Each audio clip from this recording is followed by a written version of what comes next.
ওরে বাবা রে, যা এখান থেকে যা, আমাকে কামড়াতে আসছে। মা তাড়াতাড়ি বাইরে এসো, কুকুরটা আমাকে কামড়ে দিল। এই কি হয়েছে, এত চিল্লাচিল্লি করছিস কেন? দেখো না, এই টমি আমাকে কামড়ে দিচ্ছে। কি, ও কামড়াতে আসছে? দাঁড়া, ওর শাস্তি তো ওকে আমি দেবই। এই চেয়ারের উপরেই ও শাস্তি পেয়ে যাবে।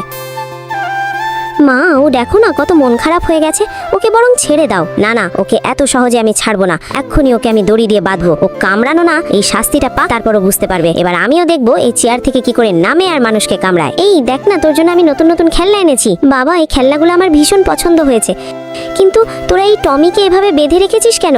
ওর তো কষ্ট হচ্ছে। এই বাঁধবো না মানে ও সবাইকে কামড়াতে চাইছে। কি কামড়াতে যাচ্ছে? ওকে তো আমি, এই থাক, ও শাস্তি পাচ্ছে, তুমি ওকে আর মেরো না। আরে ওকে আমি মারবো কেন? ওকে তো আমি বিস্কুট খাওয়াতে এসেছি, ও তো সব সময় ভালো কাজ করে। নে টমি, বিস্কুট খা। কি, আমাদের কামড়াতে আসছে? এটা তোমার খুব ভালো লেগেছে? যাও তো, তোমার সাথে আর কথাই বলবো না। এই ছবিটাকে সুন্দর মনে করলে ভিডিওতে লাইক করে চ্যানেলটাকে সাবস্ক্রাইব করো, এরপরে আল্লাহ লিখো।